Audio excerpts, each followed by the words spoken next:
ప్రార్థన చేద్దామా? మోకరించండి.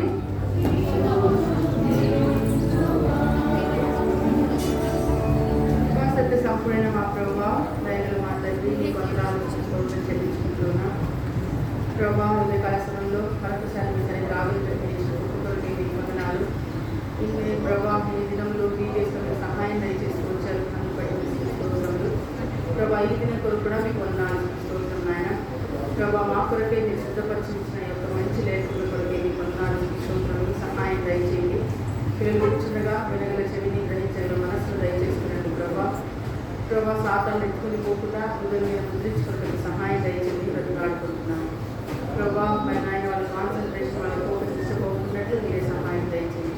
మీరే వారి హృదయంలో ఆశింపజేసి బ్రతికాడుకుంటున్నాను ప్రభా. కనికరం చూపించండి, దయ చూపించండి. నా గమనము ప్రభా వాక్యం వైపే పెట్టినట్టు సహాయం దయచేయండి. వేడుకుంటూ డిస్కస్ చేసిన ప్రతి అంధకార శక్తులను వేసుకున్నాములో గమనిస్తూ ముందున సమయానంతటికీ మీ చేతికి సమర్పించుకుంటాం. మీ మహిమ కొరకే జరిగించుకోవడం సంపూర్ణంగా మరుగు చేసి మీకు ఏది అవసరం అది దయచేస్తారని బ్రతిలాడుకోండి. ఏ విధంగా చేతనైనా మీ సర్వని గమనించుకున్నట్టు సహాయం దయచేయండి. యేసుక్రీస్తు ప్రభువు వారి పరిశుద్ధ నామంగా నేను అడిగి వారి పొందుకున్నాం మా తండ్రి.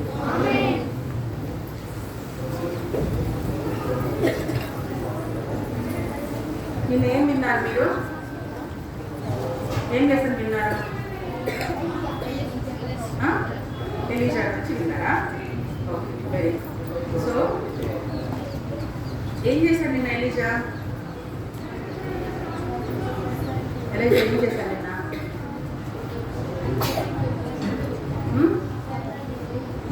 కదా భాష పెద్ద చేశాడు. రైట్ కదా. అసలు అట్లాంటి ఎప్పుడన్నా వినుంటాం మనము? వినుంటామా? ఈ మధ్యకాలంలో ఎప్పుడన్నా విన్నారా అట్లాంటి ఒక అంత మిరాకిల్ ఎప్పుడన్నా విన్నారా? దేవుడు మాత్రమే చేయగలడు అలాంటి మిరాకిల్. అయితే ఈరోజు ఏంటంటే మన స్టోరీలో ఒక అబ్బాయి ఉన్నాడు. అబ్బాయి పేరు ఎరిక్. ఏం పేరు? ఎరికో కాదు, ఎరిక్. తొందరపడదు, సరేనా? ఎరిక్ అనే అబ్బాయి యేసుక్రీస్తు ప్రభువారి సొంత రక్షకుని అంగీకరించుంటాడు. తను కూడా 7th క్లాస్ చదువుతూ ఉంటాడు. మంచి అబ్బాయి అన్నమాట. తను అందరూ అంటారు, ఎందుకురా ఇంకా చిన్నప్పుడే బాప్టిజం తీసుకున్నావు? ఏమవసరం అంటే లేదు, ఏ టైం అని కాదు, నేను చిన్నగా ఉన్నప్పుడైనా సరే బాప్టిజం తీసుకోవాల్సిందే, దేవుని రక్షకుడిగా అంగీకరించాల్సిందే, అప్పుడే నా జీవితానికి ఒక అర్థం ఉంటుంది అని ఎరిక్ అంటాడు. అయితే ఎప్పుడైతే బాప్టిజం తీసుకుంటాడో ఆ తర్వాత ఏమవుతుందంటే ఇప్పుడు అన్ని పనులు చేయొచ్చా? అప్పుడులాగా టీజ్ చేయకూడదు, అల్లరి చేయకూడదు, తుంటరి చేయకూడదు, తర్వాత అబద్ధాలు చెప్పకూడదు. కొంచెం కష్టమైనా కానీ ఆ జీవితం చాలా బాగుంటుంది. అయితే అలా చేస్తున్నప్పుడు ఎరిక్ని వాళ్ళ ఫ్రెండ్స్ అందరూ ఏడిపిస్తూ ఉంటారు. అయితే ఇప్పుడు నువ్వు మాతో పాటు బయటికి రావా, మాతో పాటు ఇప్పుడు సండే రోజులు వాడుకోవడానికి బయటికి రావా అని అడుగుతూ ఉంటారు. లేదు, నేను సండే రోజు ఖచ్చితంగా నేను మందిరానికి వెళ్ళాలి, మరి నేను ఆరాధించాలి అని అనుకున్నప్పుడు అందరూ ఏడిపిస్తూ ఉంటారు ఎరిక్ని. ఎందుకు ఏడిపిస్తారంటే నువ్వు అలాగా చెయ్యట్లేదు కదా అని ఏడిపిస్తూ ఉంటారు. అయితే ఎరిక్ మనసులో బాధపడుతూ ఉంటాడు. ఏమని బాధపడతా అంటే, అరే నేను దేవుని నమ్ముతున్నా కదా, ఎందుకు నాకు ఈ కష్టాలు, ఎందుకు అందరు నన్ను టీజ్ చేస్తున్నారు, ఎందుకు అందరు నన్ను ఇలా పెడుతున్నారు, నాకెవరు ఇప్పుడు తోడు లేరా, నాతో పాటు దేవుడు లేడా అని అనుకుంటా ఉంటాడు. అలానే ఎరిక్ ఎలాగైతే అనుకున్నాడో ఏలియా కూడా అలానే అనుకున్నాడు. ఆ గొప్ప మిరాకిల్ చేసిన తర్వాత అసలు ఎవరు ఊహించని మిరాకిల్ కదా, ఎవరు ఊహించని సాహసము, గొప్ప విషయం జరిగిన తర్వాత ఆయన ఏం చేస్తాడంటే అలా కూర్చున్నప్పుడు అప్పుడు యజబేలు మహారాణి ఏం చేస్తాడంటే వచ్చి అడుగుతాడు, ఆహాబ్ని అడుగుతాడు, ఏం జరిగిందయ్యా బయట అక్కడ అని అడిగితే, ఇదిగో ఆమె అనుకుని ఉంటుంది అంతా అడిగిండొచ్చు. ఎట్లా అడిగిండొచ్చు అంటే, ఇదిగో బయలుదేవతలు అన్నీ వచ్చేసి మన బలిని కాల్చేశాయా, ఆయన తలదించుకుని వెళ్ళిపోయాడా అని అడుగుతాడు. అడిగితే అప్పుడు ఆహాబ్ రాజు అంటాడు, లేదు, అసలు అలా జరగలేదు, అసలు ఎంత ప్రార్థన చేసినా ఈ బయలుదేవతలు రాలేదు, ఏమి చేసినా రాలేదు. లాస్ట్కి మరి ఏలియా దేవుడే వచ్చి అంతటిని గొప్ప కార్యం జరిగించి ఏం చేశాడంటే,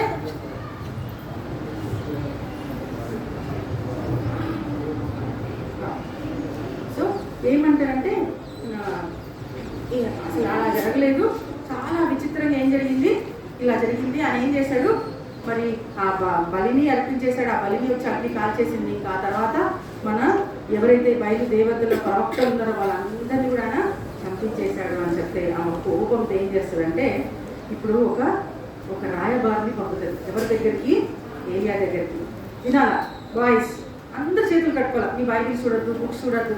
తర్వాత బుక్స్ చూసి రాసే సమయం వస్తుంది, అప్పుడు చేయాలి.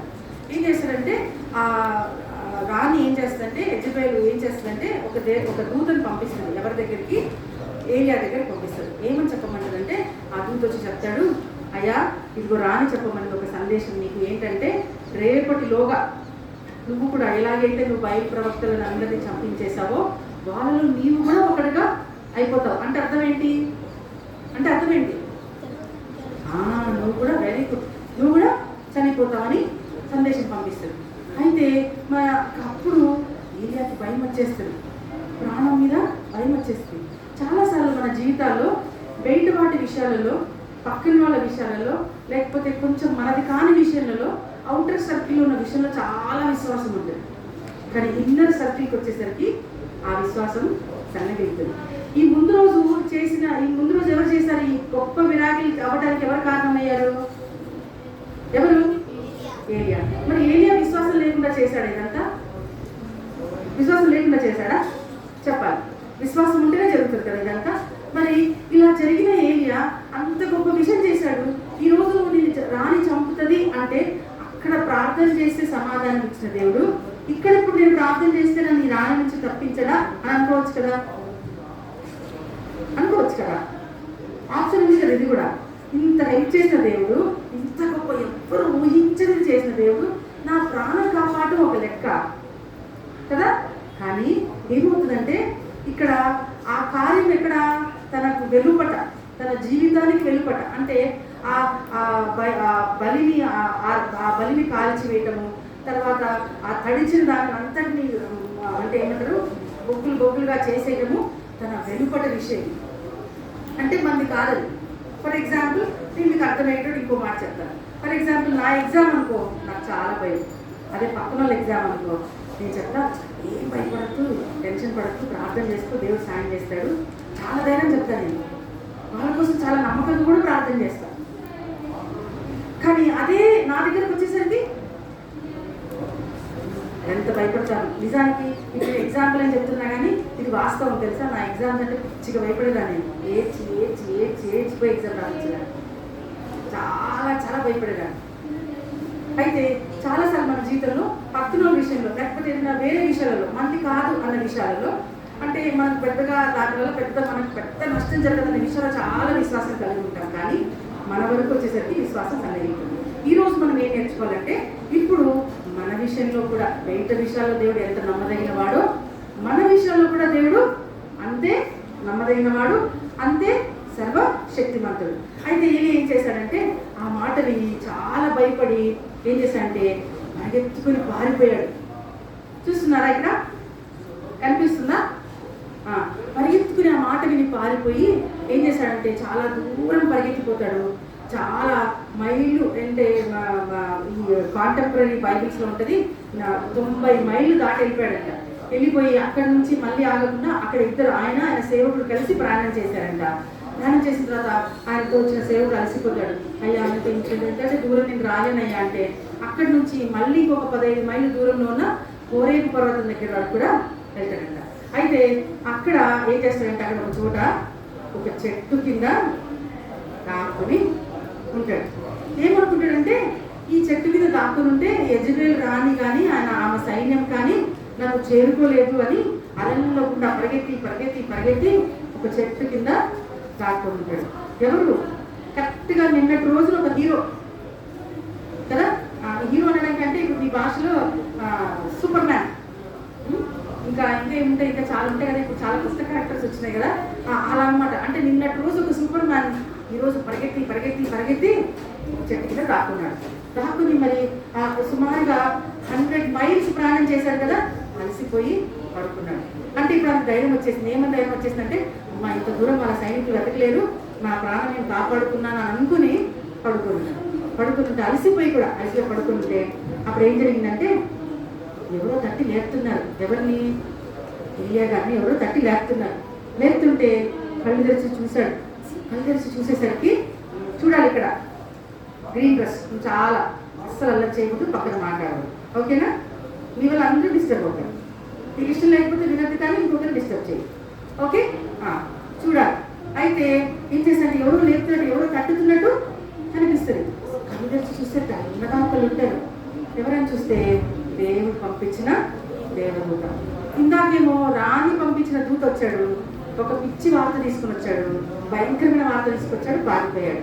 అయితే పారిపోయి నేను ఒంటరిని, నాకు ఇంకెవరు తోడలేరు, అయ్యో ఇంకా నేను చాలా ఒంటరి అయిపోయాను, దేవుడు నమ్ముకున్న వాళ్ళు ఇంకా ఈ తరంలో ఎవరు లేరు అనుకుని పరిగెత్తి పారిపోయాడు. ఇప్పుడు ఎవరు వచ్చారు, దేవుని దూత వచ్చారు. వచ్చి ఏం చెప్పిందంటే, ఏయ్యా భయపడద్దు, దేవునికి తోడుగా ఉన్నాడు, ఇదిగో లేచి తిను, నువ్వు చాలా అలసిపోయావు కదా, నువ్వు లేచి తిను అని ఆయనకు ఆహారం ఇస్తుంది. ఏమిస్తుందంటే మంట మీద కాల్చిన అప్పం. ఏమిస్తుంది, మంట మీద కాల్చిన అప్పము, ఇంకా ఒక బుడ్డిలో నీళ్లు. ఆ నీళ్ళు ఇచ్చి తాగమంటది, తినమంటది. సరే, అప్పుడు వెంటనే ఆయన తింటాడు. తినేసి ఆయనకు శక్తి వస్తుంది. తినేసి మళ్ళీ పడుకుని నిద్రపోతాడు. అంత అలసిపోయాడు కదా, 100 మైల్స్ పరిగెత్తాడు కదా పాపం, నడిచొచ్చాడు కదా, అలసిపోయాడు. మళ్ళీ తిని పడుకున్నాడు. మళ్ళీ లేపుతుంది దేవదూత, అయ్యా లేయ్యా, కొంచెం తిని, నీకు ఇంకా చాలా ముందు నువ్వు చాలా ప్రయాణం చేయాల్సింది, కొంచెం లేయ్యా అంటే మళ్ళీ లేచి మళ్ళీ అప్పం తిని మళ్ళీ నీళ్ళు తాగి నువ్వు చాలా ప్రయాణం చేయాల్సిందంటే అప్పుడు ఆయన ఉన్న స్థలం నుంచి 40 రోజులు 40 రాత్రులు ప్రయాణం చేస్తాడు. ఎన్ని రోజులు? 40 days and 40 nights. అమ్మ, మనమైతే నడగలుగుతామా కంటిన్యూస్గా? ఒక గంట నడవలేం కదా. నేనైతే నా పేషెంట్స్కి రోజు ఒక అర్ధగంట నడవమంటే ఎంతమంది చెప్తాను, మేడం నడవలేకపోయాం మేడం, ఒక 20 నిమిషాలు నడిచాను మేడం అని వచ్చాను. మరి ఏం చేశానంటే 40 రాత్రులు 40 పగళ్ళు నడుస్తూనే ఉన్నాడు. అయితే ఆ నడిచి హోరేబు కొండ దగ్గరికి వెళ్ళాడు. ఆ హోరేబు కొండ దగ్గర గుహలో దాక్కుని ఉన్నాడు. అప్పుడు దేవుని స్వరం వినిపిస్తా ఉంది. అక్కడ దాక్కుని ఉన్నాడు భయంతో.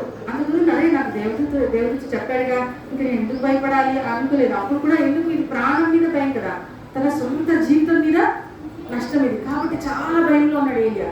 అయితే అక్కడ లోపలికి దాక్కుని అప్పుడు మళ్ళీ దేవుడు వినిపిస్తున్నాడు, ఏలియా ఎందుకు భయపడుతున్నావు నువ్వు అని అడిగితే అప్పుడు ఏలియా అంటాడు, అయ్యా ఇదిగో రాణి ఏం చేసేసిందంటే, నీతో ఇశ్రాయేల్ ఎవరైతే నీ ప్రవక్తలు ఉన్నారో ఆమె ఆహాబు రాజైనప్పుడు చేసిన నిబంధన మర్చిపోయి నీ ప్రజలందరినీ, నీ ప్రవక్తలందరినీ చంపించేసింది. ఇంకా నేను ఒక్కడిని మిగిలాను. ఇంకా దేవుని అంటే యెహోవా నామం నమ్ముకున్న వాళ్ళకి భూమి మీద ఎవ్వరూ లేరు, నేను ఒక్కడినే మిగిలాను, ఇంకా నన్ను కూడా ఆమె చంపించేస్తుందయ్యా అని అంటాడు. అంటే అప్పటికి బాగా వేస్తుంది దేవునికి. ఏంటి అయ్యా మనసు అనుకుంటాడు, నేను ఇంత చేశాను కదా, ఇంకా నేను వచ్చి నీతో మాట్లాడుతున్నాను, నువ్వు ఉన్నావు కదా దేవా, నాకేం కాదు, ఒక్క మాట అంటే ఎంత బాగుంటుంది కదా. అయితే అప్పుడు దేవుడు ఏం చేస్తాడంటే ఆ మాట అనేసరికి ఒక పెద్ద భూకంపం తీసుకొని వస్తాడు. ఆ కొండంతా ఊగిపోతుంది, పెద్ద గాలి వీస్తుంది, పెద్ద అగ్ని వస్తుంది, ఇదంతా జరుగుతుంది. కానీ ఏలియాకి మాత్రమే ఏం కాదు, పెద్ద అత్తుపైకి వస్తుంది. ఆ తన కింద భూమంతా కదిలిపోతూ ఉంటుంది, రాళ్ళన్నీ పడిపోతూ ఉంటాయి, అగ్ని వచ్చేస్తుంది, పెద్ద గాలి వచ్చేస్తుంది. కానీ ఏలియాకి మాత్రమే ఏం కాదు. అప్పుడు మళ్ళీ ఇంకోసారి అడుగుతాడు, ఏలియా ఇంకా భయపడుతున్నావా అంటే అప్పుడు మళ్ళీ అదే సమాధానం చెప్తాడు ఏలియా, అయ్యా నీతో నిబంధన మర్చిపోయి మళ్ళీ అందరినీ చంపించేసింది, ఇంకా నేను ఒక్కడే మిగిలాను ప్రభా అని అడిగాడు. అప్పుడు మళ్ళీ ఇంకోసారి భూకంపం వస్తుంది, మళ్ళీ ఇంకొకసారి గాలి వస్తుంది, మళ్ళీ ఇంకొకసారి అగ్ని వస్తుంది. ఇదంతా జరిగిన తర్వాత ఆయన అంటాడు, అప్పుడు ఏమంటాడంటే, భయపడదు, ఇదిగో నువ్వు చేయాల్సిన పని చాలా ఉంది ఏలియా, నువ్వు ఎంతో పని చేయాలి. నువ్వు వెళ్ళి సిరియా దేశంకు, ఇజ్రాయెల్ దేశంకు ప్రవక్తలను నియమించాలి. నీ తర్వాత ఏలియా తర్వాత ఇంకొక ఆయన ఎలీషా ఇంకొక ప్రవక్త ఉన్నాడు, ఆయనను కూడా నువ్వు ఆత్మతో అభిషేకించాలి. నీ పనులున్న ఏలియా నీతో, నువ్వు ఎందుకు భయపడుతున్నావు, నేను నీకు కాపాడుతాను, భయపడద్దు అని చెప్తాడన్నమాట.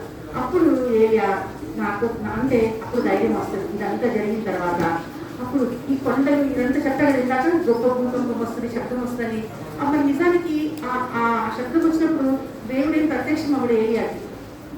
అంత సీన్ జరిగేటప్పుడు మనం ఎక్స్పెక్ట్ చేస్తాం కదా, భూకంపం వచ్చేసింది, గాలి వీస్తుంది, అగ్ని వస్తుంది అని అంటే దేవుడు కనిపిస్తాడేమో అని అనుకుంటాం కదా, కానీ కనిపిస్తాడు. అంత నిమ్మలం అయిపోయిన తర్వాత మెల్లని స్వరంతో ప్రభువైన దేవుడు ఏలియా గారితో మాట్లాడిన తర్వాత అప్పుడు ఆయన నెమ్మది పొందాడన్నమాట. నెమ్మది పొందిన తర్వాత ఏం చెప్తాడు, ఇప్పుడు నీకు నాకు చాలా పనులు ఏలియా, నువ్వు చేసే పనులు చాలా ఉన్నాయి, ఏం టెన్షన్ పడద్దు, నాకు నీతో పని ఉంది, నేను నిన్ను కాపాడుతానని చెప్పినప్పుడు ధైర్యం తెచ్చుకుంటాడు. అయితే ఆ తర్వాత ఇశ్రాయేల్ దేశంలో నాబోతు అని ఒక ఆయన ఉంటాడు. ఎవరుంటారు చెప్పండి? నాబోతు అంటాడు. ఈ నాబోతు అనే ఆయనకి ఒక ద్రాక్ష తోట ఉంటుంది. ఏముంటుంది? ఒక వైన్ యార్డ్. ఇష్టమా ఎవరికన్నా? గ్రేప్స్ అంటే ఇష్టమా ఎవరికన్నా? ఇష్టమా? కొంతమందికి ఇష్టమా?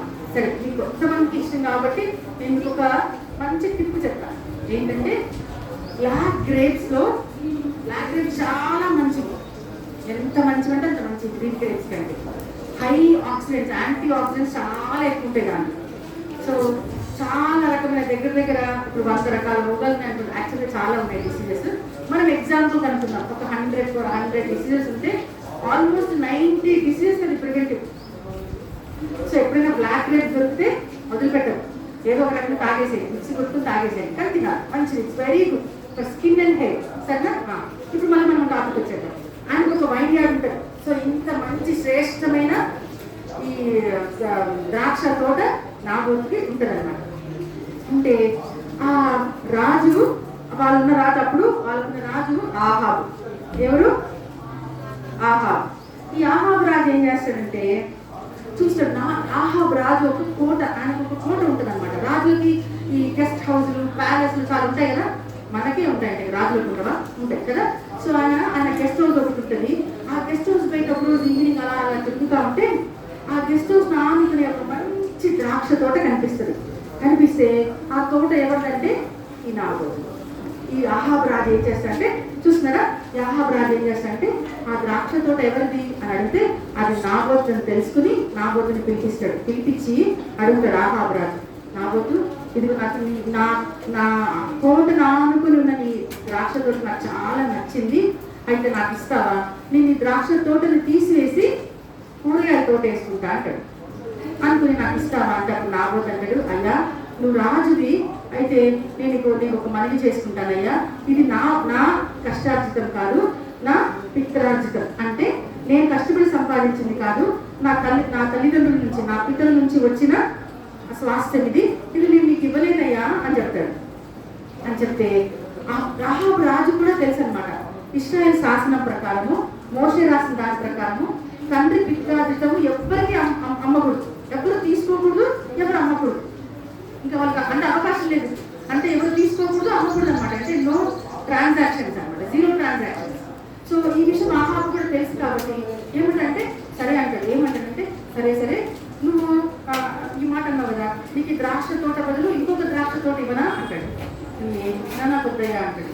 సరే ఇంకొక ఆఫర్ ఇస్తాను నీకు, ద్రాక్ష తోట బదులు ఈ ద్రాక్ష తోటకి ఎంత వెల చెప్తావో చెప్పు, నువ్వు ఎంత కాస్ట్ చెప్తావో చెప్పు, ఆ కాస్ట్ నేను పే చేస్తా అని చెప్తాడు. ఏం ఆఫర్ ఇస్తాడు? ఆఫర్ చేస్తాడు. ఒకటి ఏమంటాడు, ఈ ద్రాక్ష తోటకి బదులుగా ఇంకొక ద్రాక్ష తోట ఇస్తానంటాడు, లేకపోతే దానికి ఎంత కాస్ట్ చెప్తే అంత కాస్ట్ ఇస్తానంటాడు. యాక్చువల్గా ఈ 2 ఆఫర్స్ మంచి ఆఫర్సే కదా. కానీ మరి నాబోతు ఇశ్రాయేలు జనాంగంలో చెందినవాడు. ఆయన తన రూల్స్ అండ్ రెగ్యులేషన్స్ ఎరిగినవాడు. నా పిత్రార్జితాన్ని నేను ఏ విధంగానైనా నా నుంచి దూరం చేసుకోకూడదు అని తెలుసు కాబట్టి అంత మంచి ఆఫర్ వచ్చిన దాన్ని వదులుకుంటాడు. మనకు అనుకోండి, నువ్వు ఈరోజు చర్చికి రావద్దు, నువ్వు చర్చికి వెళ్ళద్దు, నీకు నేను ఈరోజు ఒక మంచి మండి హోటల్కి వెళ్దాం, 5 స్టార్ హోటల్కి వెళ్దాము, బఫే విత్ మండి వెళ్దాం, వస్తావా అంటే వెళ్తామా? చర్చికి వెళ్తామా? ఇక్కడ ఉంటామా? నిజంగా వెళ్తారా? డెసిషన్స్ తీసుకోవాలి. చాలాసార్లు మన జీవితాల్లో ఇలాంటి సన్నివేశాలు వస్తాయి. మన ప్రిన్సిపల్స్ ఇంపార్టెంటా, మన విశ్వాసం ఇంపార్టెంటా, లేకపోతే మనకు వచ్చే మంచి మంచి ఆఫర్స్ ఇంపార్టెంటా? వస్తే ఎలా అయితే మనం చూస్ చేసుకొని దేవునికి ఇష్టమైన దానిలోనే మనం వెళ్ళాలి. అప్పుడే దేవుని మనము గణపరిచే వారంగా ఉంటాం. వెంటనే గుర్తు చేసుకోవాలి, అమ్మో ఇది నేను చేయకూడదు కదా, ఈరోజు నేను ఎక్కడ ఉండాలి? మందిరంలో ఉండాలి, కాబట్టి మందిరంలోనే ఉండాలి. ఒక చిన్న ఎగ్జాంపుల్ చెప్తా. ఇక్కడ దావీదు మహారాజు యుద్ధం జరుగుతూ ఉంటే ఆయన ఏం చేశాడంటే యుద్ధంకి వెళ్లకుండా ఆ కోటలో అటు ఇటు వాకింగ్ చేస్తున్నాడు రాజుగారు. నిజానికి రాజు యుద్ధం జరిగేటప్పుడు ఎక్కడ ఉండాలి? అయితే యుద్ధ భూమిలో ఉండాలి, లేకపోతే అసలు 80% యుద్ధ భూమిలో ఉండాలి, లేకపోతే యుద్ధం జరిగే వారి కోసం ప్రార్థన చేయాలి. ఈ 2 పనులు చేయాలి. ఈ 2 పనులు చేయక మంచిగా కోట మీద ఈవినింగ్ వాక్ వెళ్ళాడనమాట. అప్పుడు అందుకే ఎప్పుడు ఏం చేయాలో ఎలా చేయాలో చేయకపోతే పాపంలో పడిపోయాడు. జ్యేష్ఠ కుమారుని పోగొట్టుకున్నాడు. సో ఇక్కడ కూడా నాబోతుకు తెలుసు, అమ్మో నేను నాకున్న రూల్స్ అండ్ రెగ్యులేషన్స్ని దాటకూడదని చెప్పి అమ్మనని చెప్పాడు. అప్పుడు ఆహాబు రాజుకి చాలా దుఃఖం వేసి చూడండి, దుఃఖంగా ఇంటికి వెళ్ళిపోయి గోడలో పడుకొని గోడ వైపు ముఖం తిప్పుకొని దిగులుగా ముఖమంతా, ఆయన ముఖం బైబిల్లో రాసింది దుఃఖ ముఖంతో, ముఖం చిన్న బుచ్చుకొని మీరు ఇంటికి వెళ్ళాక ఒక మంచి ఎక్సర్సైజ్ చెప్తానండి. చాలా సందర్భాలు ఉన్నాయి బైబిల్లో ముఖం చిన్న పుచ్చుకొని అని చెప్పే సందర్భాలు చాలా ఉన్నాయి. అందులో ఒక మంచి చాలా అన్ని సందర్భాలలో పిచ్చి సందర్భాలు అన్ని ఇలాగా ఆహాబు రాజులాగా, కానీ ఒక సందర్భము చాలా మంచి సందర్భం. ఎవరైనా మీరు అవన్నీ కనుక్కొని నాకు చెప్తే నేను ఒక మంచి గిఫ్ట్ ఇస్తాను. ఓకే, మళ్ళీ మనం టాపిక్ వచ్చేద్దాం.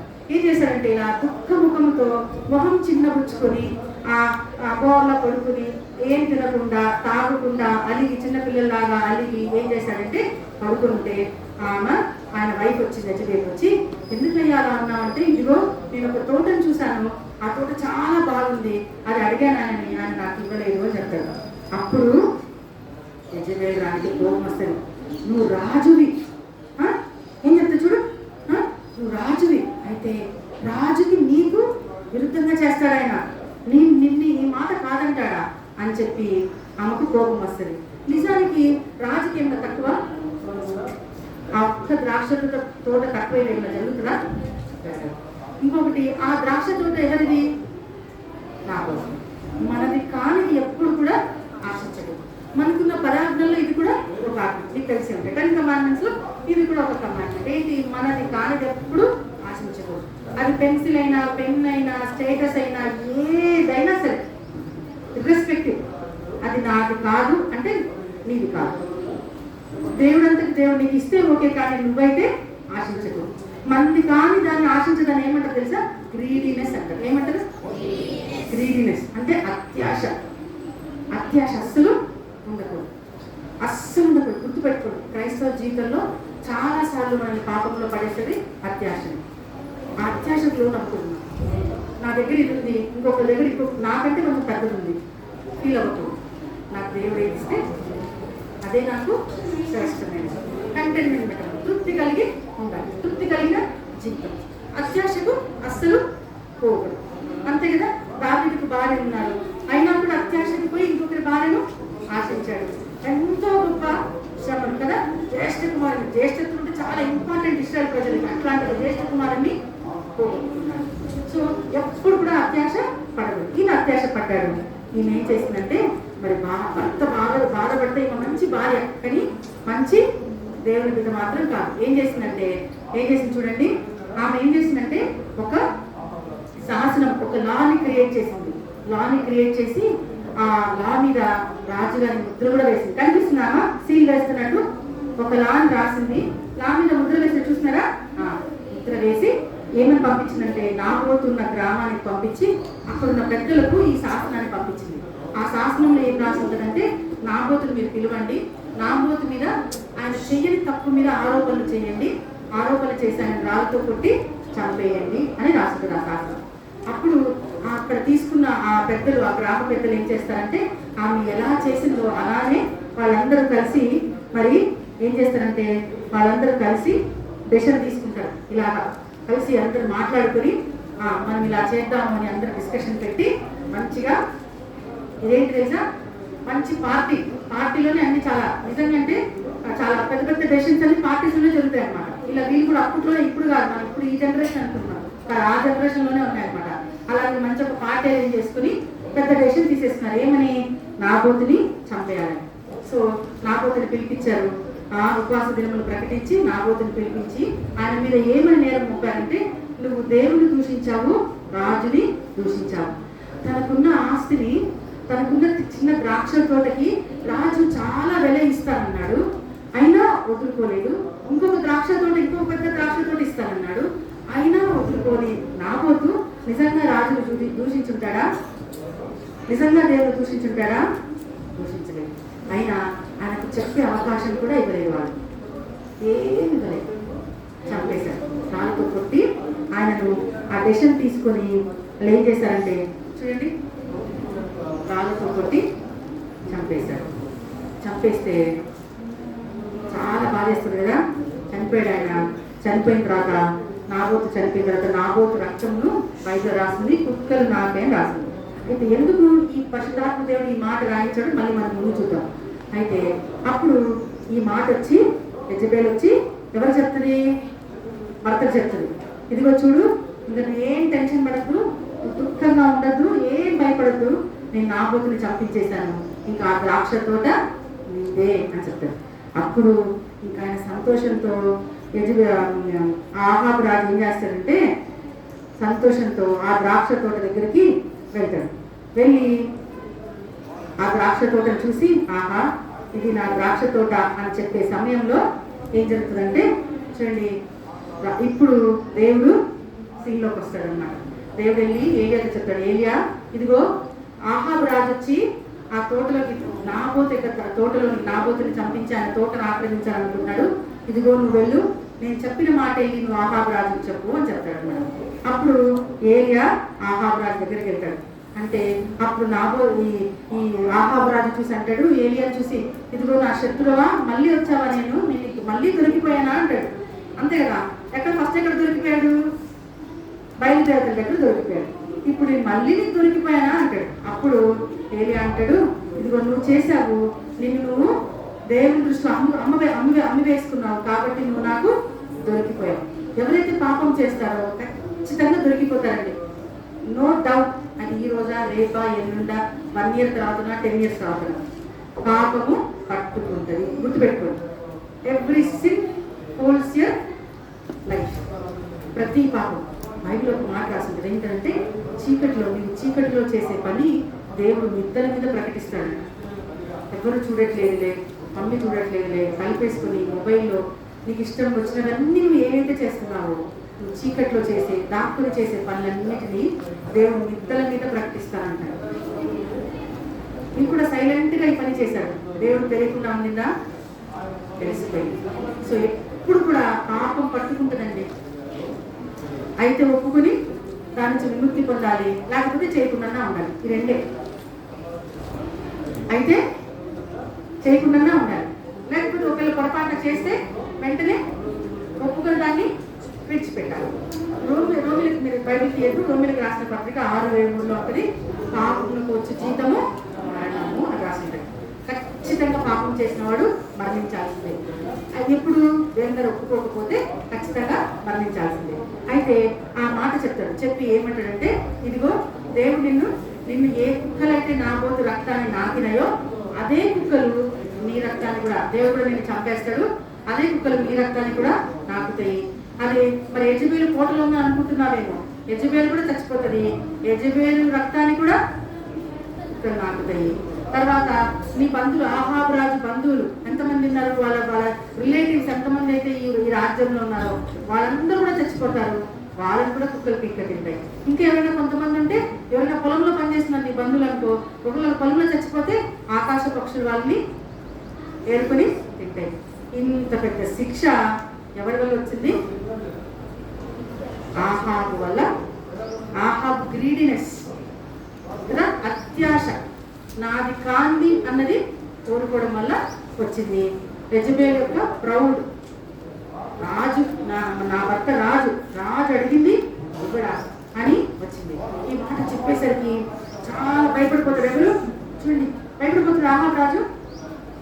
చాలా భయపడిపోయి పరిగెత్తుకుంటూ వచ్చి ఏం చెప్తాడంటే యెజబెలు చెప్తాడు, యెజబెలు ఇదిగో నా దగ్గరికి ఏలియా వచ్చినాడు, ఏలియా వచ్చి ఈ విషయం చెప్పాడు నాకు, మనం చచ్చిపోతాము అని చెప్పినప్పుడు అప్పుడు ఆయన ఏం చేస్తాడంటే గోనెపట్ట కట్టుకొని ప్రార్థన చేస్తాడు, క్షమాపణ అడుగుతాడు. ప్రభువా నన్ను క్షమించు, నేను తప్పు చేశాను, నన్ను క్షమించు, నా భార్య తప్పు చేసింది అని ఈ ఆహాబు రాజు అడుగుతాడు. అయితే దేవుడు అడిగినాడు కాబట్టి, దేవుడు ఎంత మంచివాడంటే అడిగాడు, తప్పు అయింది ప్రభువా క్షమించని అడిగాడు, కానీ చేసిన తప్పు చాలా గొప్పది. క్షమించమని అడిగాడు కాబట్టి ఆ మరణం వెంటనే రాకుండా 3 సంవత్సరాలు పొడిగించాడు. ఎన్ని సంవత్సరాలు? 3 సంవత్సరాలు ఆయనకు మరణం రాకుండా పొడిగించాడు. ఆ తర్వాత ఎలాగో చచ్చిపోతాడు, ఆహాబు రక్తాన్ని, యెజబెలు రక్తాన్ని ఖచ్చితంగా ఏ కుక్కలైతే అంటే దేవుడు ఎంత గొప్పవాడంటే మరి నా పోతులు రక్తాన్ని ఆ కుక్కలు దేవుడు బ్రతికింపజేశాడు 3 years. అదే కుక్కలు మళ్ళీ ఆహాబు రక్తాన్ని, యెజబెలు రక్తాన్ని, వాళ్ళ బంధువుల రక్తాన్ని వరకు దేవుడు తీసుకొస్తాడు. అయితే ఇక్కడ మనం గుర్తుపెట్టుకోవాల్సిన విషయం ఏంటంటే మనము తప్పు చేస్తే శిక్ష ఉంటుంది. తర్వాత ఇక్కడ అడిగాడు, క్షమాపణ అడిగాడు, దేవుడు పొడిగించాడు, ఆయన ఆయుష్ను పొడిగించాడు, కానీ శిక్ష తప్పలేదు. నువ్వు ఆ తప్పు చేయకుండా ఉండాలంటే కదా. ఇప్పుడు మనందరం ఏమనుకుంటాము, తప్పు చేసి వదిలిపెట్టామనుకో, ఇంకొకసారి చేయకపోతే యేసుక్రీస్తు ప్రభువు రాకముందే, రెండవ రాకడ రాకముందే మనం ఏం చేయాలంటే మన తప్పులన్నీ ఒప్పుకొని ఆయన సొంత రక్షణగా అంగీకరించి మంచిగా జీవితం జీవించాలి. మనం ఒక పొరపాటు చేస్తాం. నేను కూడా నాకు కూడా ఈ కన్ఫ్యూజన్ ఉండేది. నేను రక్షింపబడ్డాను, బాప్టిజం తీసుకున్నాను, ఇప్పుడు తప్పు చేశాను, అయిన తర్వాత చేస్తాం కదా, చేస్తాం. అయితే ఇప్పుడు మరి నేను ఈ రోజు దేవుడు రెండవ రాకడ వస్తే నేను ఎత్తపడను. ఎందుకు? మరి రక్షణ పొందాను కదా, బాప్టిజం కూడా సాక్ష్యం ఇచ్చాను కదా, మనం తప్పు చేశాను. అయితే మనం ఎత్తపడతాం, కానీ మధ్యాకాశంలో తీర్పు జరుగుతుంది. మధ్యాకాశంలో దేవుడు వచ్చి మనం ఇంకా పరలోక రాజ్యానికి వెళ్ళక ముందు మధ్యలో హాల్ట్ ఉంటుంది ఒకటి. ఆ హాల్ట్ అప్పుడు దేవుడు మన తప్పులకన్నిటికీ శిక్ష విధిస్తాడు. శిక్ష విధించి ఆ తప్పులన్నిటికీ శిక్ష అనుభవించి అప్పుడు పరలోక రాజ్యానికి వెళ్ళాలి. అయితే ఎప్పుడు ఇది తప్పు చేశానన్న రిగ్రెట్ నీ మనసులో ఉన్నప్పుడు, నిజమే ప్రభా నేను తప్పు చేశాను, రక్షణ పొందాను, ఇలా చేసినప్పుడు నేను అన్న రిగ్రెట్ నీకుంటే అప్పుడు. లేదనుకో, ఈ ఆహాబు లాగా నువ్వు చేయరాని తప్పు చేశావనుకో, అంటే రక్షణ పొందిన వాళ్ళు ఈ తప్పును చేయకుండా తప్పు చేశావనుకో, దేవుడు ఏమైనా పొడిగించాడేమో కానీ నరకం రాజ్యమే. ఎప్పుడు నెహమ్యాకి అక్కడ అనమాట. అలా అనుకుంటున్నావేమో, రక్షణ పొందానని, బాప్తిజం తీసుకున్నానని, రెగ్యులర్గా మందిరానికి వస్తున్నానని అనుకుంటున్నావేమో, నువ్వు కూడా నరకానికి పాత్రుడవే. దేవుని ఆజ్ఞకు లోపడకపోతే నరకానికి పాత్ర అంకులు అంటా ఉంటాడు. సో ఇది మనం గుర్తుపెట్టుకోవాలి. సో జాగ్రత్త కలిగి ఉండాలి. మీకు అర్థమవడానికి ఒక మాట చెప్పాను.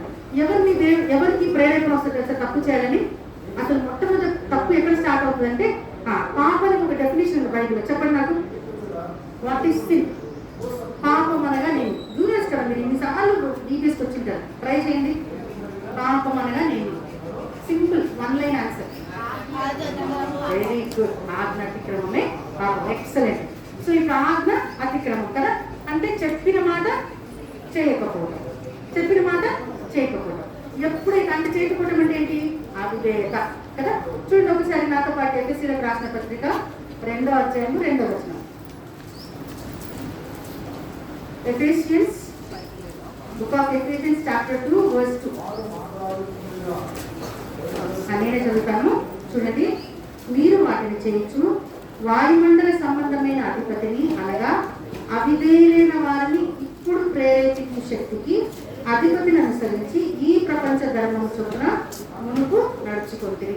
ఇక్కడ చూడాలి, మనం 3 భాగాలను చూస్తాం. ఒకటి, అవిధేయులైన వారిని. ఎవరికి ప్రేరేపణ వస్తుందంట? ఎవరిని సాతాను ప్రేరేపిస్తారంట? ఎవరైతే అవిధేయత చూపిస్తారో వాళ్ళని ప్రేరేపిస్తారు. అందరినీ ప్రేరేపించాడు, అందరినీ పొందుతాడు సాతాను. ఎవరైతే అవిధేయత చూపిస్తారో అంటే ఆజ్ఞ అతిక్రమం, ఎవరైతే డిజొబీడియన్స్ చూపిస్తారో, దేవుడు చెప్పినది ఎవరైతే చేయకుండా ఉండడానికి, చేయడం కాదు ఇష్టం వస్తుంది, అయితే చూద్దాంలే అని ఆలోచన వచ్చేసరికి సాతాను ఎంటర్ అయిపోతాడు సీన్లో. గుర్తుపెట్టుకోవాలి, వారిని మాత్రమే ప్రేరేపిస్తాడు. సో అవిధేయత మనము చూపకూడదు. ఇక్కడ చూడు, ప్రేరేపించే శక్తిని అధిపతిని అనుసరించి ఈ ప్రపంచ ధర్మం చెప్తున్నా. ఇక్కడ ఆగుదాం మనం. ఏంటంటే అయిపోయింది, ఒక 2 minutes క్లోజ్ చేస్తాను. ఈ ప్రపంచ ధర్మం అంటే ఏంటి? ప్రపంచ ధర్మం చెప్పండి. ఇంగ్లీష్ మీడియం వాళ్ళకి ట్రాన్స్లేషన్ చేయండి. ఈ ప్రపంచ ధర్మం నేను ఒక క్రేజీ ట్రాన్స్లేషన్ చేయమంటారా? ఈ జనరేషన్ ట్రెండ్ కదా, ఈ ట్రెండ్ అంకులంటే వాళ్ళకి తెలియదు, అక్క వాళ్ళకి అన్న వాళ్ళకి తెలియదు, వాళ్ళకి ఈ జనరేషన్ ప్రాబ్లమ్స్ తెలియదు, ఈ ట్రెండ్ వాళ్ళకి అర్థం కాదు. అవునా? చాలాసార్లు మీ మమ్మీ వాళ్ళు మీరు వాదించారు, ఏమని మీకు తెలియదు మమ్మీ, పాతకాలం పచ్చళ్ళే మీకు తెలుసు మమ్మీ, ఈ కాలం గురించి మీకు తెలియదు మమ్మీ అని చెప్పుకుంటామా? ఈ ట్రెండ్ కదా. కదా. ఈ ట్రెండ్లో ఈ ట్రెండ్కి ఉన్న క్రేజీ థింగ్ ఏంటంటే, పవర్ఫుల్ థింగ్ ఏంటంటే ఏం చెప్తా తెలుసా, ఈ యుగము, ఈ కదా ఏమని రాసింది ఇక్కడ, ఈ యుగ ధర్మం, అవునా, ఈ ప్రపంచ ధర్మం కదా. ఇప్పుడున్న ధర్మం ఏంటంటే, నీ జీవితానికి నువ్వే రాజు, నీ జీవితం నీ ఇష్టం, మై లైఫ్ మై రూల్స్. ఏదో యాడ్లో చూసాను నేను కూడా, మై లైఫ్ మై రూల్సా, బ్రేక్ ద రూల్స్. విన్నారు ఇవన్నీ conference, hash break the rules, hash my life my rule. నీ జీవితానికి నువ్వే రాజువి, నువ్వే రాజు, నువ్వే డెసిషన్ తీసేసుకో. ఎవరిని అడగని అవసరం లేదు, దేవుని అడగని అవసరం లేదు, మమ్మీ డాడీ అడగని అవసరం లేదు, మీ అన్నని అడగని అవసరం లేదు, అక్కని అడగని అవసరం లేదు, ఏం లేదు. అసలు నువ్వెవరు డెసిషన్ తీసుకుంటాను నా జీవితాన్ని గురించి, నేనేం డ్రెస్ వేసుకుని నువ్వెవరు చెప్పడానికి అనలేదా మీరు మీ మమ్మీ వాళ్ళతో? నేను ఏ బైక్ ఉన్నాను నువ్వెందుకు చెప్పాలి నాకు, నేను ఏ కాలేజీలో నువ్వెందుకు చెప్పాలి నాకు, నేను ఏ సబ్జెక్ట్ తీసుకొని నువ్వెందుకు చెప్పాలి నాకు? ఇదే ఈ ప్రపంచ ధర్మం చొప్పున బైబిల్ అంటుంది, ఈ ప్రపంచ ధర్మం చొప్పున మనము పోకూడదండి, అస్సలు పోకూడదు.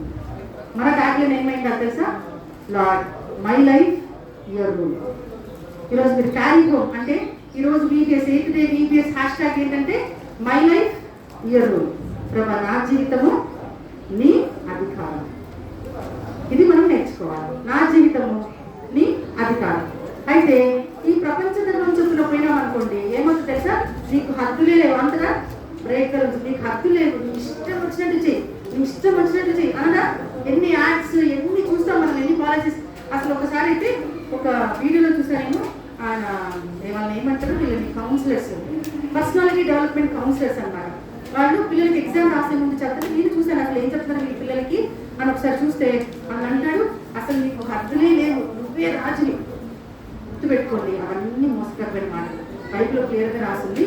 ఇవంతా ఈ సాతానికి ఇంకొక పేరు ఏం తెలుసా, ఏం పేరు అంటే ఇక్కడ ఉండండి, ఇక్కడ వాయుమండల సంబంధమైన అధిపతి.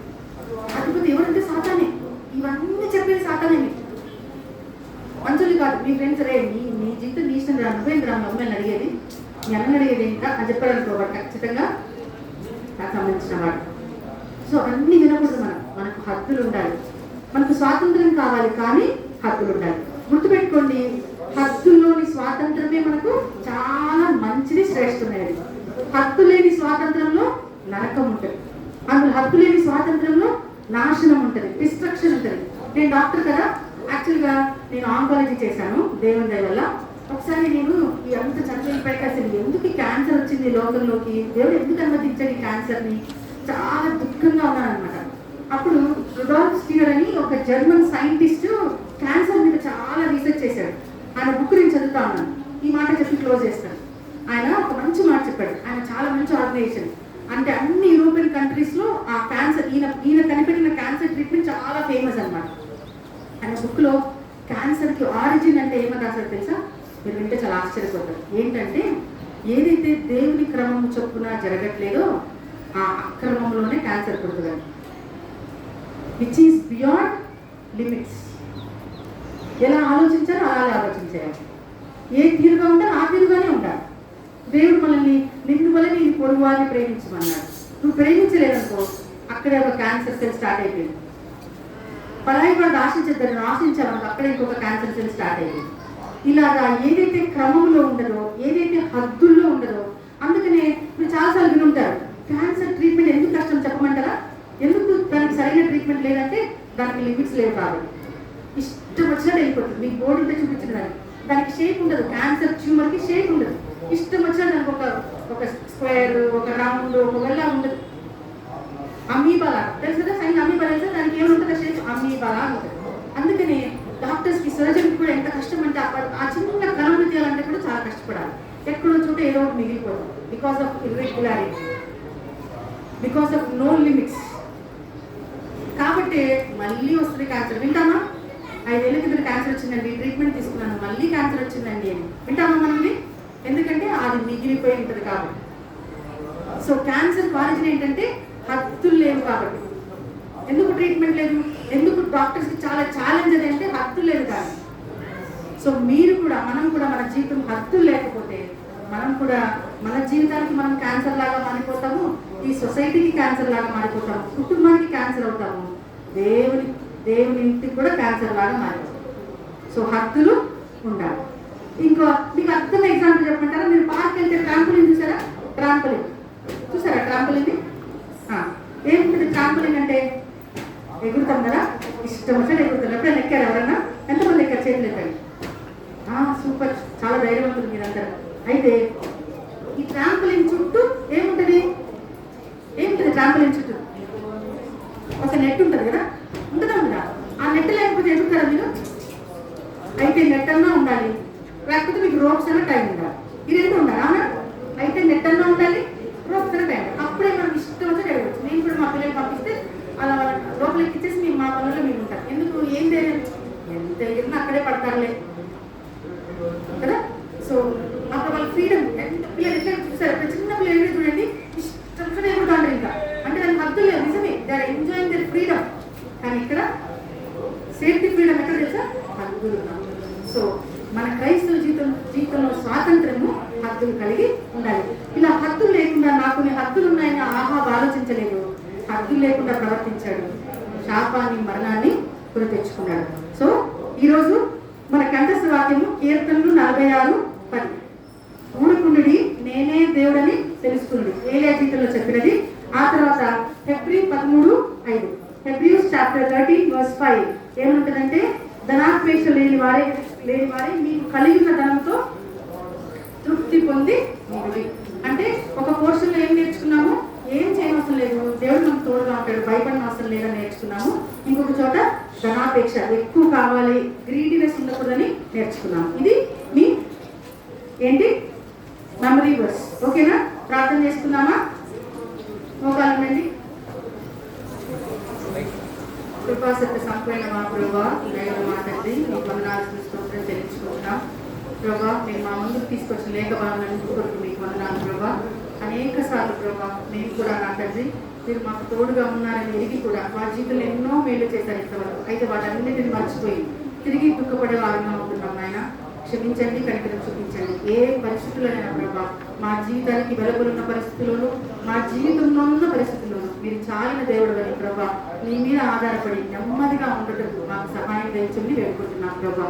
ఎలాగైతే దానియేలు మీ రొమ్ము నానుకుని ప్రభా నెమ్మదిగా సింహాల భూమిలో ఉండగలిగాడు ప్రభా, మేము కూడా ప్రభా మా అన్ని పరిస్థితుల్లో నెమ్మదిగా మీ రొమ్ము నానుకుని ఉండే విశ్వాస జీవితం మాకు దయచేస్తారమని, మా పిల్లలకు దయచేస్తారమని ప్రశ్నలాడుకుంటున్నాం. సహాయం దయచేయండి దేవా.